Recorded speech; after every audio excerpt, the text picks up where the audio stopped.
I feel like I'm not is- the first person to taste this bottle. Well, you might be right. You might be right. Because I'm picturing you coming home with a brand new bottle and not opening it till the show. Dude, this is the thing. I went out. I was at Specs in Midtown Houston, saw this bottle, decided that's the one I was going to get for us to taste on the show.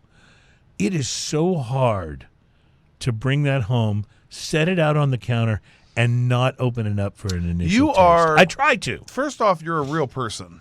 Yeah. Okay, whether you realize this or not, you're a real person. And as a real person, when you bring home a new toy, you want to play with it. Indeed. And that includes,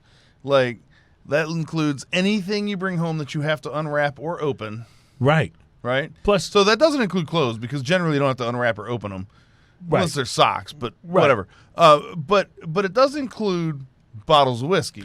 And particularly when it's tequila or rum, because my wife loves both tequila and rum, right? She'll drink whiskey, but she loves tequila and rum. So when I bring that home, I'm like, oh man, when she's coming home from work, we could taste it. We could do a little toast.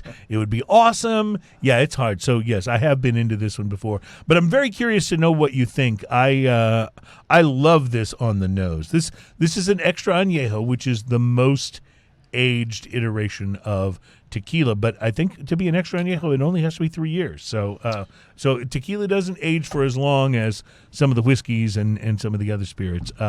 Talk to me, Ian, about your taste buds and your palate and what they're telling you about the Joel So Ricard first off, extra añejo. The nose on this is striking. It's not what you expect. It smells like tequila, but there are other elements in there that you don't exactly expect. There's a sweetness to the nose that I don't usually connect with tequila.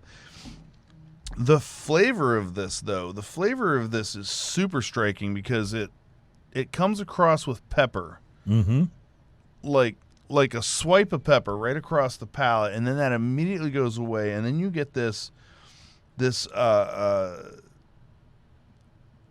vanilla and maple is what I'm maple. Out of, yeah, I would go with. I couldn't quite think what else, but maple makes sense to me. But the vanilla is so strong, and then it finishes like a really super clean mineral water. Like it finishes like Avion or like one of those, like that nice mineral water. You're right. You get in your mouth. A minerality that you would be more likely to associate with maybe whiskey. Yes. Yeah, but here it is in a tequila. It's right here at the end of this, and it leaves, and there's barely heat. The heat that it does have comes on slightly early, and it's just heat. It's not burn. It's just heat. Yeah. Comes on slightly early, and then rolls off, and then just barely hangs around in the aftertaste. The flavor profile is different, but it reminds me of the Skelly, which is one of our all-time favorite tequilas, in the way that it goes down so smooth. I'm amazed at how thin the mouthfeel is on this. Agreed. And yes. I don't mean that in a bad way. It just is what it is, It's a lot thinner than you'd think. Right. You would be expecting, given the level of flavor that this has, you would be expecting a more viscous kind of a feel when it's on your tongue. But it's got a little bit of oiliness to it, but it's not a lot. So overall, your take? It's delicious. It's the pepperiness really attracts me to this, because it's such a good pepper. Like, when I say pepper, I don't mean pepper like it just burns the palate pepper, but I mean pepper as in like a good cream gravy with pepper flavor. Kind of a black pepper. Black pepper flavor. But it's not like the Hornitos Añejo, which is a very inexpensive Añejo tequila. But it is a pepper bomb. I mean, it is just black pepper everywhere.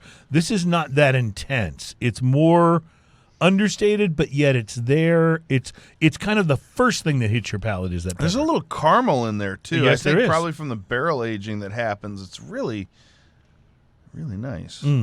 So you're not taking this bottle home today, are you? Why would I do that? I'm just wondering. Yeah, I'm curious if there's going to be anything left in the bottle for me. Man, to it's take home. really, really, really good. It really is good.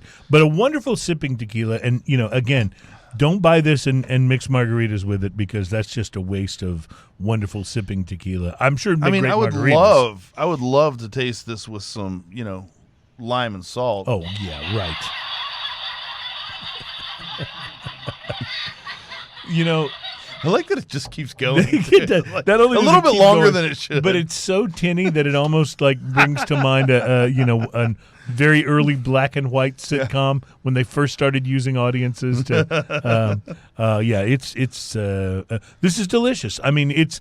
I want to say it's about an $80 to $90 bottle, so it's not inexpensive. That's really pricey for tequila. But it's also not. I mean, a La Familia, which is my very favorite tequila in the world. Right? Yeah, it's in the 150 range. So it's still not quite there. So yes, it is a little pricey for a bottle of tequila, more pricey than the Skelly, but I think it may be a step above. I don't know.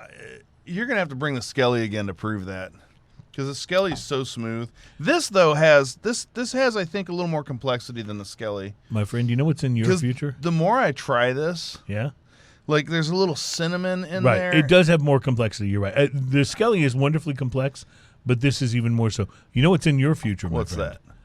A tequila blind taste test. Oh. Uh-huh. I see what you did. You thought of whiskey blind taste test, yes. And then you're seeing how we can expand this idea. See, this is what I love to do. We're going to blind taste test everything. I love to taste test. That's what I love to do. Coming up next, All right. Rubber Band blind taste test. All right.